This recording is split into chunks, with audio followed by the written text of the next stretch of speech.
The Empire of Business, section number 16, The Land. The land features prominently in political and social questions only in the British Islands. It has settled itself in all other regions occupied by the English-speaking race. It is not a burning question in America, Canada, Australia, or New Zealand, nor in most European countries where the land is mainly divided in small portions among the people. In the United States, in 1900, there were 5,739,657 farms and 10,381,765 adults engaged in agricultural pursuits. The farms averaged 146 acres. The rapid increase of these may be seen from the fact that in 1850 there were only 1.5 million, in 1880 only 4 million farms. So the good work has gone on, an average increase of 85,000 additional farms per year for the past 50 years. And the end is not yet. As a rule, farms are cultivated by the owners. If happy homes be the crown of civilization, we have here the scripture fulfilled. Millions of men sit under their own vine and fig tree, with none to make afraid. Land is free for sale or purchase, and is lightly taxed where it is taxed at all. The world may be ransacked in vain for equally large numbers of men, women, and children residing under such favorable conditions. Home sweet home is the spot round which center their fondest hopes, their dearest wishes, and their greatest happiness. The few who rent for the time have the desire and reasonable hope of soon owning their homes, the wisest purchase that can be made. Similar conditions prevail in Canada, Australia, and New Zealand. France has 5.5 million peasant proprietors. Germany has over 6 million, average holding 30 acres. It is only in the United Kingdom that the land question is acute. The present conditions of landholding in the countries named prove to the people of the old land what can be done. But the favored people of the 4 new countries named had a clean slate to begin with, nothing to obliterate. They do not, therefore, teach the needed lesson to the motherland which Denmark does. That wonderful little country, not long ago, was in the hands of a few owners, who rented it in portions to farmers, whose position was that of farmers in the United Kingdom today. But it is now very different. They are now on the same plane as farm owners in America and other English-speaking nations. The land that 70-odd years ago was in the hands of the few is now owned by no less than 86,000 people, and, as to 75,000 of the holdings, the law prevents their being merged to form larger farms or estates. The area of the country is less than 10 million acres, and the population 2.5 millions. Denmark's exports of butter, eggs, cheese, bacon, beef, and pork to Great Britain alone in 1904 amounted to more than 15 million sterling. A startling statement. One wonders what British farmers are doing. No revolution was necessary to produce the change, no government ownership. It was all quietly done, one step after another. The country was divided into farms of a certain size, and a progressive land tax levied. For one man cultivating one farm, the tax was small. If he had another, the tax was much greater upon the second, and so on, until additions became prohibitive, the object being to favor the owning of farms by those who cultivated them. The produce of the land is now 3 times as great as under the former system of large proprietors, still existing in the United Kingdom. The magic said to be in ownership was really found there. By following the example of Denmark, which involves neither dangerous experiment nor violent disturbance, the land of the United Kingdom can be owned and worked by the owners thereof, each man with a reasonable acreage, and thus many happy and endearing homes established. This is well, but it is not all, or even the best, result. Denmark's policy has created an independent, prosperous, happy, and contented people. Instead of one great mammoth landowner, the state, as socialists propose, Britain should have hundreds of thousands of small owners, necessarily developing into men of a much higher type than mere tenants or employees can ever become. The magic of ownership works wonders, not only upon the soil, but upon the happy working owner thereof. The type of men developed in America upon farms they own, taken all in all, is not to be equaled, as far as the writer has known large classes of men. The same qualities characterize the land-owning workers of Canada, Australia, New Zealand, and Denmark. Land in these countries is everywhere free, as other property is. The laws of primogeniture and settlements exist only in Britain. No English-speaking people elsewhere would tolerate them. We have a striking instance of land development going forward in America at present. 40-odd years ago, there were 4 million slaves owned by other people. They owned nothing, and could own nothing. They could not even own themselves. They had neither rights nor responsibilities. They were bought and sold. In 1900, under present conditions, these former slaves owned as landlords 173,352 farms. They leased and cultivated as farmers 762,000 farms. They have church property valued at more than $25 million. Great additions have been made to their lands since 1900. Here we have a race who, in 1862, could own nothing, not even themselves, now owning and cultivating the soil in small portions, no rent to pay. They could neither read nor write, and now the percentage of illiteracy has fallen from 83.5 in 1870 to 47.4 in 1900. When such progress can be made under free trade in land, surely we should be careful about revolutionizing conditions which produce such precious fruit. The extent of land owned and cultivated by these people in small areas furnishes the greatest contrasts to that of the United Kingdom, that between small landlords cultivating their own land, and men who pay a rental to territorial magnates whose lands they cultivate. The more than 11 millions of working people and their children settled upon the land in America as agriculturalists are the backbone of the Republic, intelligent, fair, kindly, sober, and law-abiding. One who knows them would hesitate long to disturb conditions which gave the state such model citizens. To transfer the land now cultivated and mainly owned by these people into the hands of the state, and degrade the present working owners into menials working for and paid by state agents, is unthinkable. Our socialistic friends would require larger armies to coerce them than have ever yet assembled, and they would fail. For men fighting in defense of their homes, in which many of them and most of their children were born, would have their quarrel just. No offer on the part of the state to ensure their continued residence undisturbed would be entertained. They would never agree to come under any restriction of their right to do as they pleased with their own homes. It is the same with Canadians and Australasians. In every English-speaking land other than Britain, estates are generally divided about equally among the children, but the farm usually goes to the member most qualified to work it, the other members taking other parts of the estate or mortgages upon the farm.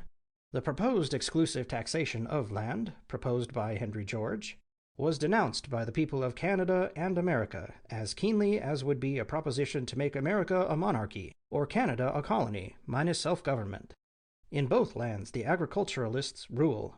Let the most eloquent socialists endeavor to convince these owners of the soil, true landlord farmers, that they are not part, and the best part, of the most highly developed and most desirable society known to man, and he will have a rude awakening. No socialism for them. Much is to be said against the British landlord system. It has little to commend it. It is a survival of the past, but let not socialists imagine that the recourse to state ownership is the proper substitute. Let them follow the example of Denmark, and, by the creation of farmer landlords, each with one farm, give to Britain one of the greatest blessings, a land-owning and land-tilling people, instead of a few land-owning squires who neither toil nor spin. Here lies before Britain a task easy of accomplishment. It is no experiment, neither is it revolutionary. Our own race in other lands and the people of Denmark have proved the value of small farms owned and cultivated by owners. One reads with wonder that the cultivated land of the United Kingdom, including parks and permanent pastures, but not mountain or waste, amounted in 1880 to 47,515,747 acres. The total acreage is 77,635,301 acres. By the Doomsday Book of 1875, it appeared that 1/4 of the total acreage, excluding plots under 1 acre, is held by 1,200 owners, at an average for each of 16,200 acres. Another 1/4 by 6,200 persons, at an average of 3,150 acres. Another 1/4 is held by 50,770 persons, averaging 380 acres each, and the remaining 1/4 by 261,830 persons, averaging 70 acres each. Peers, in number about 600, hold rather more than 1/5 of all the land in the kingdom. Thus 1/2 of the whole country is in the hands of only 7,400 individuals. The other half is divided among 312,500 individuals. In Scotland, the contrast is even greater. 12 persons in 1876 held more than 1/4 of Scotland. 70 held half. 9/10 of Scotland was held by fewer than 1,700 persons. As upon the vital question of equal or unequal wages the socialists are divided, they are also upon the equally important question of the confiscation of, or payment for, the land, which, according to their theory, the nations should acquire. Mr. Sidney Webb testified before the Royal Commission on Labor in 1892. Question: supposing it, the rate, had to go so far as to amount to 20 shillings on the pound, what then? Answer: that is a consummation I should view without any alarm whatsoever. Question: the municipality would then have rated the owners out of existence, would it not? Answer: that is so.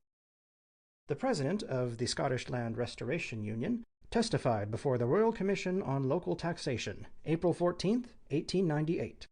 Question: what is to be the next step? Answer: increase the tax upon the value of the ground. Question: until you take it all?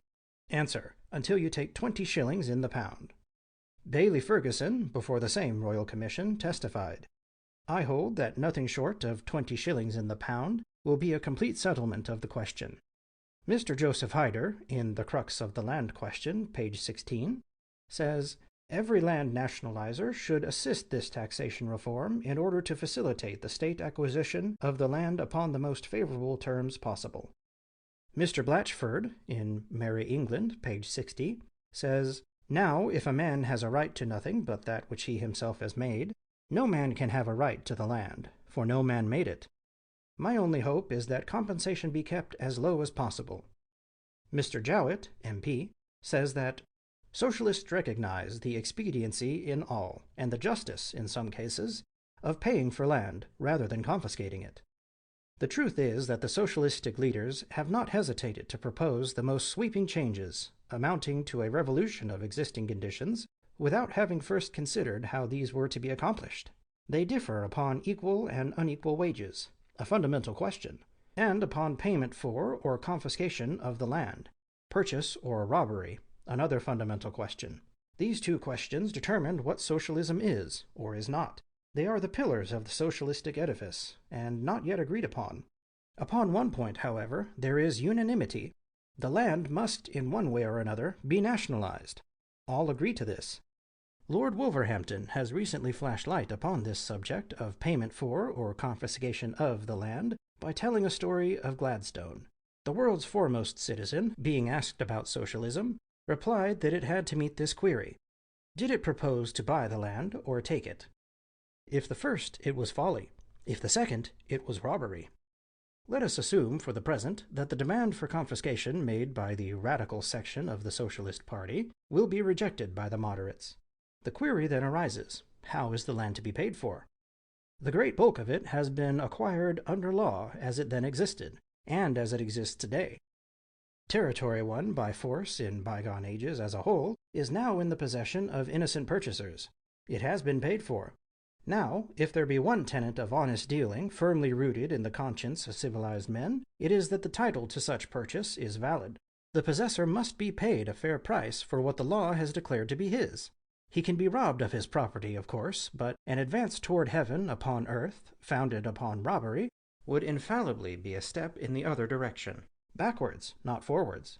Downward, not upward. Civilized man has advanced already under present conditions beyond the idea of robbery.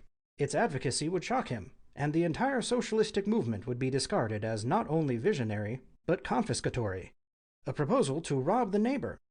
If it be clear that the property must be bought, it is equally clear that honesty compels the state to pay a fair value for it. As the state alone could be the purchaser, it must deal fairly, enforcing compulsory acquisition. To whom will payment go? To whom can it go? Except the owners of the property taken. Ah, there's the rub. What becomes of the socialist state in that event? Where is the equality upon which the state is to be founded? Impossible, because the rich and the poor we would still have with us, and the present division into classes be revived. For it is wealth, not birth, in our day which creates class distinctions. The claims of birth in our race only survive in the United Kingdom. They would be laughed at elsewhere if presented.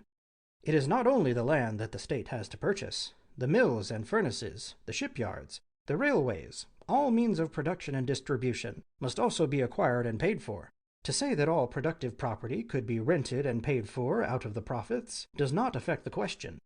The rents would go to the owners, and they would remain rich. What just power could compel them to leave their present homes and modes of life, surrender their rents to the state, and become socialists?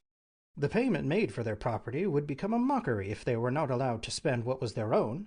Yet unless the payment made to the owners with one hand be promptly taken away by the other, no socialism would be possible, for it must be based not upon the capital of the few, but upon wealth in common, owned not by the individual, but by the state. Besides this, as before quoted in the case of unequal wages, the ideal to be aimed at ultimately must be approximate equality of income. Otherwise, class formations must take place, and the old problems incidental to economic inequality reappear. Should the socialist be driven from the idea of taking the land from private owners without paying for it, how is payment to be made? The cash could not be raised. Evidently, there is but one mode. The state must issue consols, 16 or more hundred million sterling for land and farm improvements, for mines, machinery, etc., say half as much more, or altogether 3 times the amount of the national debt. What price could consols, already much below par, reach under such an issue? Let the enthusiastic socialist ask the banker, and learn what would ensue. What receiver of consols would feel safe, holding the bond of a government that forced compulsory sale and snatched from him his home, the dearest spot on earth to him and his? Who would wish to live under such a government or in such a land?